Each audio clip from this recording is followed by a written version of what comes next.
Doctor Agarwal's கண் மருத்துவமனை இலவச கண் பரிசோதனையை வழங்குகிறது. Book appointment now.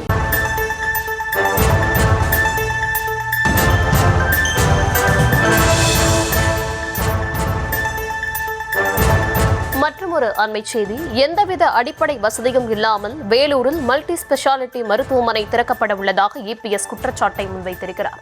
அரைகுறை கட்டிடத்தை திறப்பதா என்றும் அவர் கேள்வி எழுப்பியிருக்கிறார். விவரங்களுடன் இணைகிறார் செய்தியாளர் லதா. விவரங்களை வழங்கலாம். வணக்கம். எந்தவித அடிப்படை வசதிகளும் இல்லாமல் வேலூரில் முதலமைச்சர் திறக்க இருப்பது மல்டி ஸ்பெஷாலிட்டி மருத்துவமனையா, மல்டி ஸ்பெஷாலிட்டி விளம்பர கட்டடமா என்ற கேள்வியை முதலமைச்சரை நோக்கி எடப்பாடி பழனிசாமி முன்வைத்திருக்கிறார். மேலும் நோயாளிகளின் உயிருடன் விளையாட துடிக்கும் முதலமைச்சருக்கு கண்டனம் என்று குறிப்பிட்டு தனது கண்டன அறிக்கையையும் எடப்பாடி பழனிசாமி வெளியிட்டிருக்கிறார். அந்த வகையில் அவர் வெளியிட்டிருக்கக்கூடிய அறிக்கையில், வேலூரில் 125 ஆண்டுகளுக்கு மேலான வரலாறு கொண்ட பெண்லாந்து மருத்துவமனை கட்டட வளாகத்தில் புதிதாக 7 மாடி கட்டிடத்தை கட்டி அதற்கு சிறப்பு பன்னோக்கு மருத்துவமனை என்று பெயரிட்டு அரைகுறையாக கட்டப்பட்ட கட்டிடத்தை நாளை முதலமைச்சர் திறக்க இருப்பதாக அறிவிக்கப்பட்டிருக்கிறது என்று அந்த அறிக்கையில குறிப்பிட்டிருக்காரு. இந்த அரசு பொறுப்பேற்ற நிலையில் மருத்துவத்துறையின் சார்பில் புதிய அரசு மருத்துவமனைகளை திறக்கும் போது அதற்குண்டான புதிய மருத்துவர்களையோ செவிலியர்களையோ இதர மருத்துவ பணியாளர்களையோ நியமிப்பதில்லை என்று மருத்துவர்கள் குற்றம் சாட்டுகின்றனர் என்றும், மருத்துவ பணியிடங்கள் முழுமையாக நிரப்பப்படாத நிலையில் புதிதாக துவங்கப்படும் அரசு மருத்துவமனைகளுக்கு ஏற்கனவே அரசு மருத்துவமனைகளில் பணியாற்றி வரும் மருத்துவர்கள், செவிலியர்கள், மருத்துவ பணியாளர்களில் இருந்து சுழற்சி முறையில் அனுப்புவதாகவும் செய்திகள் வருவதாக அவர் தன்னுடைய அறிக்கையில குறிப்பிட்டிருக்கிறாரு.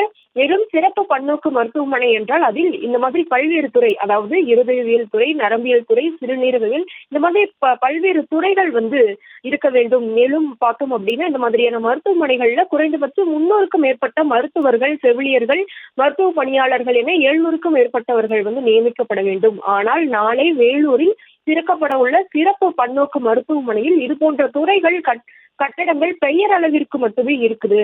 ஆனால் மருத்துவர்கள், பணியாளர்கள் பதவிகள் நிரப்பப்படவில்லை என்றும் அந்த அடுக்கடுக்கான குற்றச்சாட்டுகளை முன்வைத்திருக்கிறார். நாளை திறக்கப்பட உள்ள வேலூர் சிறப்பு பன்னோக்கு மருத்துவமனையில் புதிய மருத்துவர்கள் நியமிக்கப்படாத நிலையில் மகப்பேறு துறை மற்றும் குழந்தைகள் நலத்துறை மட்டுமே திறக்கப்பட உள்ளதாக செய்தி வருவதாக எல்லாம் குறிப்பிட்டிருக்கக்கூடிய அவர், மேலும் தமிழகத்தில் இருக்கக்கூடிய பல்வேறு அரசு மருத்துவமனைகளினுடைய நிலை என்னவாக இருக்கிறது என்று கூட அடுக்கடுக்காக தன்னுடைய அந்த குற்றச்சாட்டுகளை எல்லாம் முன்வைத்திருக்கிறார். அந்த வகையில திமுக அரசு ஆட்சிக்கு வந்தது முதல் இன்று வரை தமிழகம் முழுவதும் உள்ள அரசு மருத்துவமனைகளில் மருந்துகள் கிடைப்பதில்லை என்று புகார்கள் வந்த வண்ணம் இருப்பதாகவும், நானும் இது குறித்து சட்டமன்றத்தில் அறிக்கைகள் வாயிலாகவும் எடுத்துரைத்த பிறகும் எனக்கு பதில் அளிப்பதையே வாடிக்கையாக கொண்ட துறையினுடைய அமைச்சர் ஒரு நாளுக்கு முன்பு மருத்துவர்கள் பத்திரிகையாளர் சந்திப்பில் கேள்வி கேட்ட பத்திரிகையாளர்களை மிரட்டும் வகையில் யார் கூறியது, என்ன மருந்து இல்லை என்று மிரட்டிய காட்சிகளும் கூட ஊடகத்தில் வந்திருப்பதாக அவர்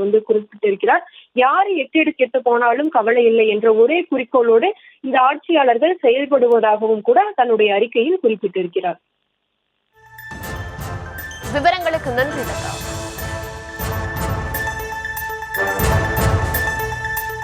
டாக்டர் அகர்வால்ஸ் கண் மருத்துவமனை இலவச கண் பரிசோதனையை வழங்குகிறது. Book appointment now.